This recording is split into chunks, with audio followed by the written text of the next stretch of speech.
Douglas, it seems to me that so far in our experiments, what we've been doing is been pretty much a visual thing. You've been asking us to see and look at what's here, but I really wonder whether it would apply to the other senses, or I'm just wondering about it being.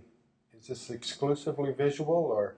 A very good question, Sean, which is very important to address. I mean, if it's only accessible to sighted people, what about blind people? It can't be very profound if it's just for one of the senses. So we come on to another experiment now, which is quite crucial, and we have to do it with closed eyes and see whether we can go home to the country we never left blindfold, and whether we can move in blindfold and have a look around home blindfold, really, strangely enough.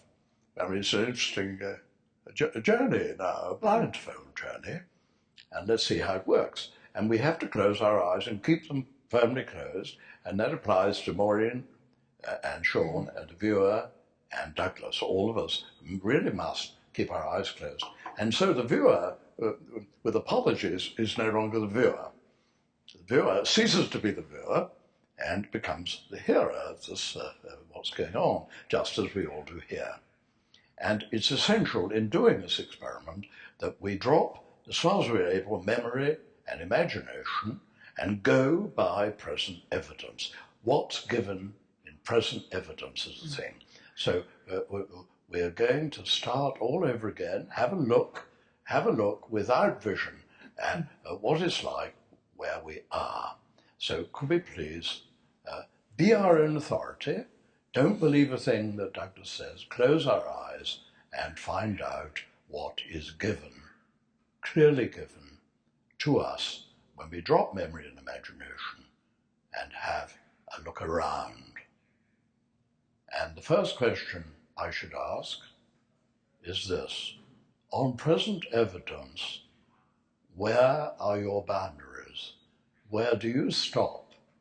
And where does your environment begin? What shape are you now on present evidence? To be quite specific, not vague, on present evidence, how many toes can you count? Of course, you can count 10 if you visualize 10 toes and 2 feet to attach them to. But you could visualize claws there, couldn't you? Hooves, a fish's tail. You know, when we were very little, we did that. Surely we can be any shape now that we care to be. And then again, try the other end. How tall are you on present evidence?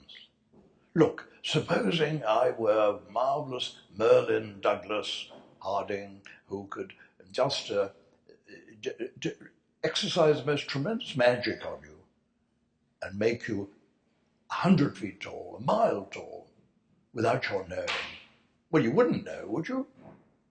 On present evidence, how tall are you? On present evidence, what is your colour? What is your age? What is your sex? I mean, sex is a pretty kind of intimate thing, but really, I mean, have you any evidence now of your age, colour, sex, species? Couldn't you be any kind of creature? When we were very small, when we were very young children, we had no difficulty at all in being surely a railway engine or an airplane or a bulldozer or whatever little girls imagine themselves to be. No difficulty, because we were shaped less we could take on any shape. So what's it like being you at this time? Do you have an environment and you are a thing in the middle of that environment? Or do you spill over? Have you been blown away by the wind of God, shall we say, to put it rather poetically, blown away so that you have no boundaries, just as you did with open eyes, with no boundaries, and no nuclear object here to shut things out with. Are you not space now, albeit, shall I say, plainer space than you were before, a little kind of darker or something, but still unbounded space. Space for what? Well, all sorts of things are going on in my space and presumably yours, such as why feelings of warmth and of comfort, pressures, one kind and another, perhaps tension here and there. These are following one another all the time, are they not, in our space? And then there are sounds, the sound of Douglas's voice now. Now, are you not silence for the sound? Silence? You cannot be the sound because that keeps changing and coming and going. Are you not now silence? Capacity to sound, just as before you were capacity for colored shapes and movements and so on. Capacity for sound. So your nature is, again, capacity, space, room, accommodation for what is given. And of course other things are given, like thoughts and feelings. You have those thoughts and feelings coming up now. All the time they're coming up. But don't they go and alight on the objects to which they refer? If you think of someone you love very much, you're not holding on to the love in a kind of love box here, are you, or filing cabinet with a file marked love for that person.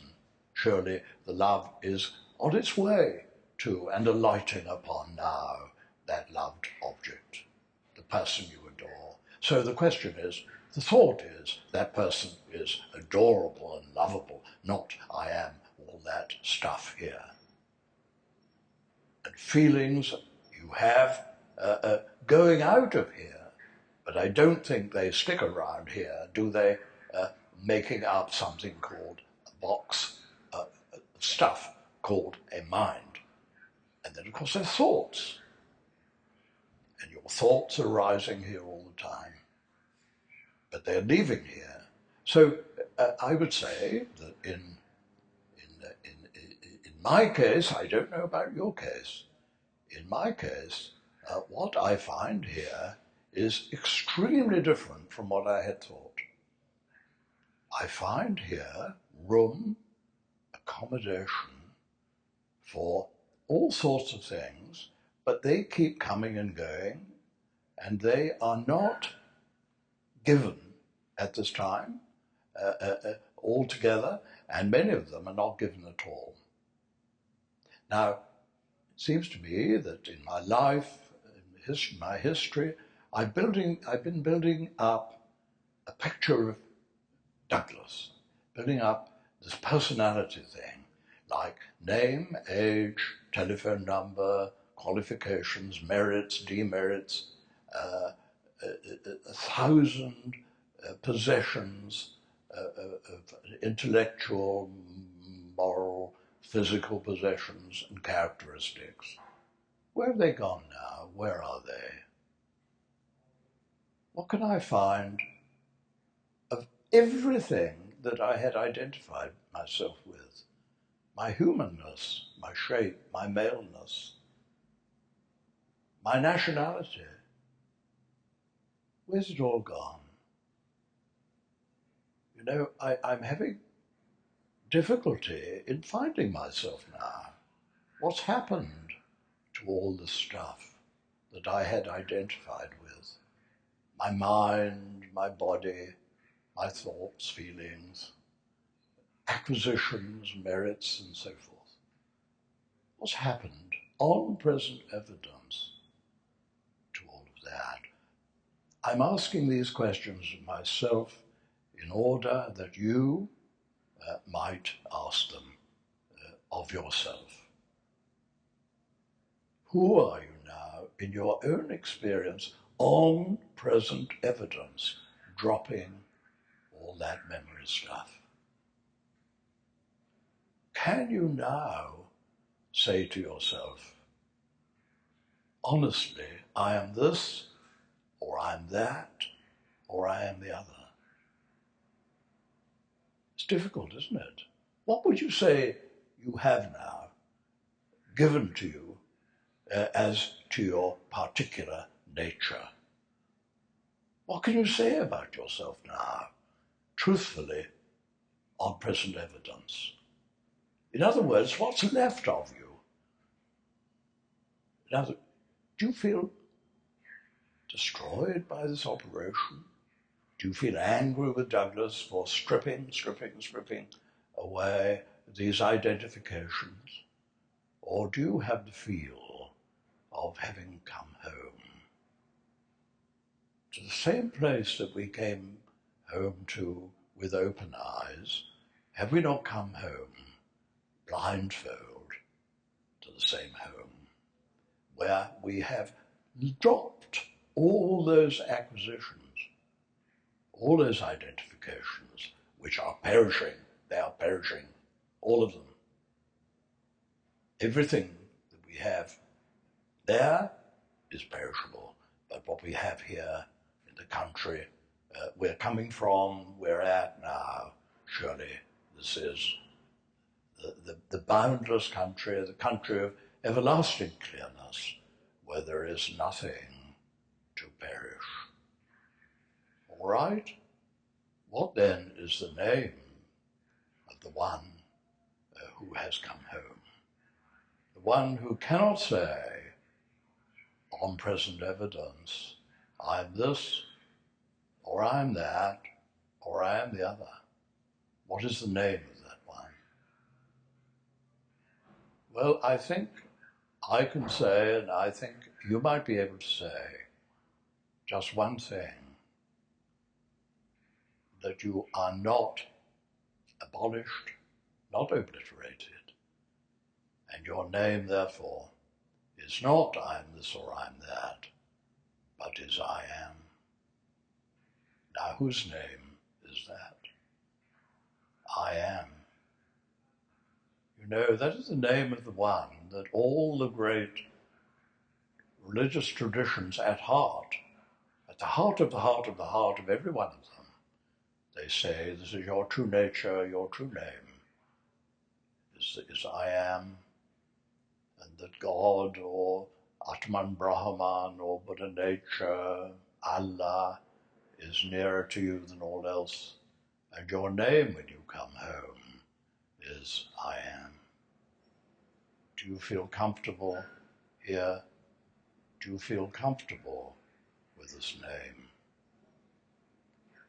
Where you need nothing else to be but this awakeness to your I amness.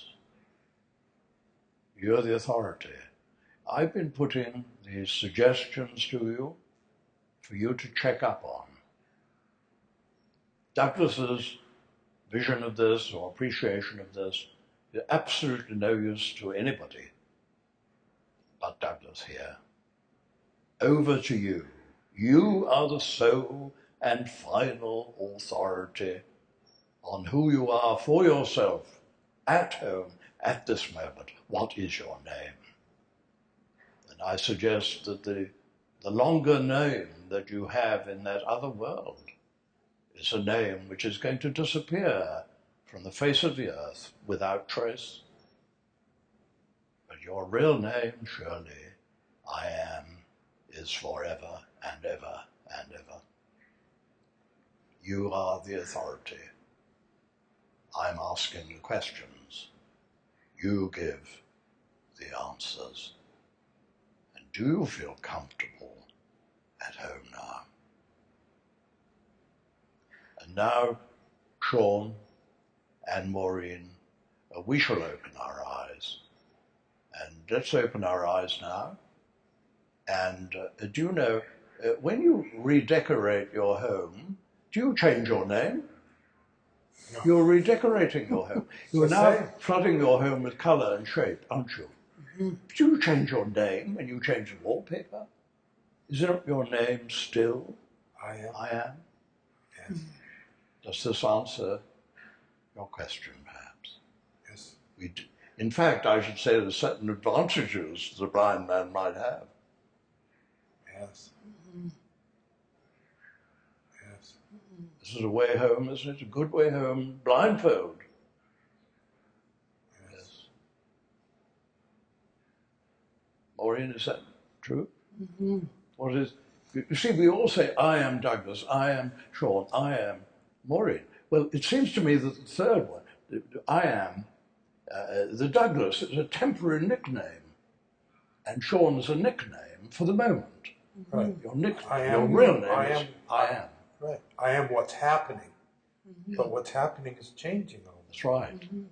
So the This- I am this- is a common name. This is the I am that doesn't change. Yes.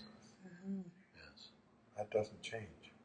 And what seems to me to be decisive here is our feeling, because we're talking about feeling now. Do you feel at home? Or do you feel we've come to a rotten old place? No, just And the opposite. look, it's an extraordinary thing. We've invested all this energy into building up this personality, and when it goes, oh, what a relief.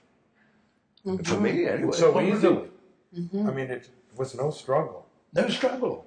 Just It's extraordinary, isn't it? bye-bye. Yes. Yeah, the sense of relief is what stands out in my mind Relief, yes. Yeah. more than anything. Peace. And I think this is an experiment, a thing we can use in ordinary life. Not all the time, because we can't say excuse me, but I'm just going into the silence. But we can do it when we go to bed. We get up in the morning from time to time, and it's very refreshing. Indeed. Thank you. Thank you.